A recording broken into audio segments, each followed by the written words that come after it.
سلام عرض میکنم خدمت شما همراهان و دوستان عزیز در مطلبی با عنوان آموزش ساخت کامپوزیت در نرم افزار توری استودیوی مکس به شما نحوه ساخت کامپوزیت در نرم‌افزار و روش‌های مختلف رو یاد دادم. در آموزش یاد گرفتیم که برای اینکه یک متریالی خوب داشته باشیم از متریال مولتی ساب آبجکت استفاده کنیم. خب در این ویدیو آموزشی می‌خوایم در مورد متریال مولتی ساب آبجکت صحبت کنیم و یک تمرین داشته باشیم، پارامترهای اون یاد بگیریم و نحوه استفاده از این متریال. همراه ما باشید.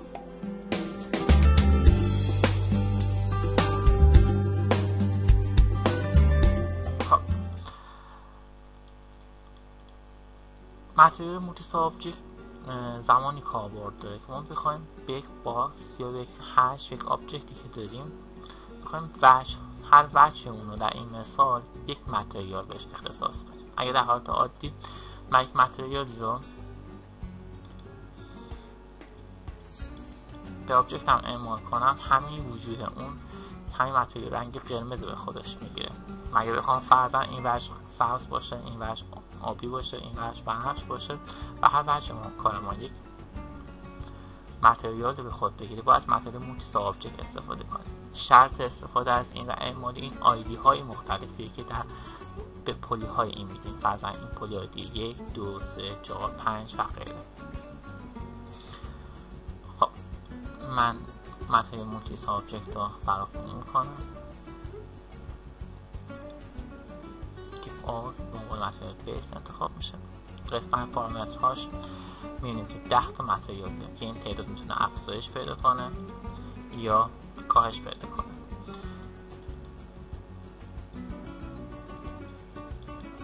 و به همین شکل افزایش میده. خب یه ست نامبر داریم، میتونیم تعداد متریال هامون رو اضافه کنیم یا کاهش بدیم، فرضاً 4 تا 5 تا. و عددی هم برای پاک کردن و اضافه کردن.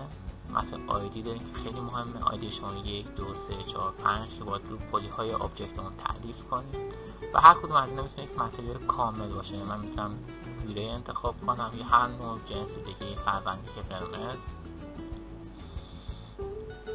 یک کپی تعیین میکنم، یه دونه مثلا سبز یک کپی تعیین میکنم، مثلا یکی آبی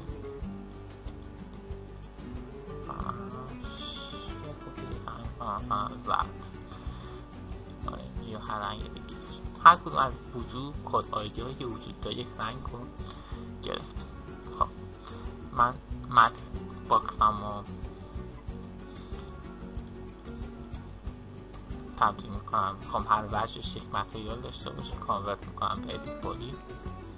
حتی میتونم قسمت های تنظیماتش برم و وجود تشکیل دهندش رو اضافه کنم. خب کانورتش میکنم به ادیت پلی و همین پلی هاشو میگیرم تو قسمت ست آیدی و همش رو مثلا متریال کد آیدی 1 رو میکنم. خب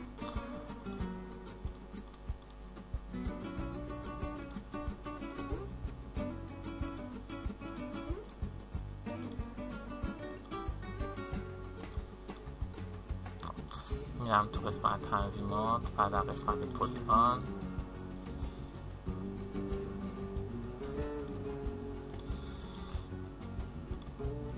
و هر وجهی کد آیدی که ساختم بهش اعمال میکنم. مثلا اینو میدم 2، اینو میدم به طور مثال 3، این ردیف رو میدم کلن 3،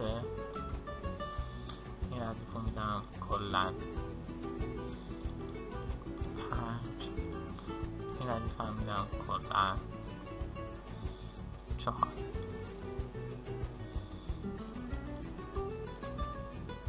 این هم میدم کلن 2. به همین شکل میتونیم آیدی های مختلفی رو به کار بدیم و تنظیمات مختلف کنیم و هر متریالی خواستیم هر قسم از کار بدیم و بهش اعمال کنیم.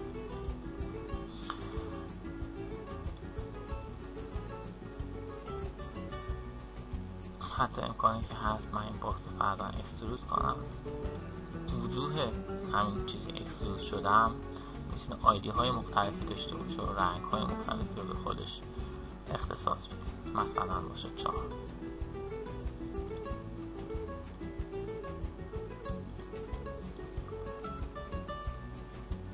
حتی این روش هم میتونه تعبیر کنم.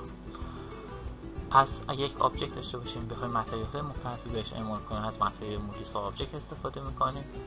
امیدوارم از این فیلم آموزشی استفاده کافی رو کرده باشین. هر سوالی داشتین پایین همین پست همین فیلم بپرسید، در سر وقت جوابگوی شما خواهم بود و منتظر نظرات و انتقادات پیشنهادات شما هستم. موفق و پیروز و شاد باشید.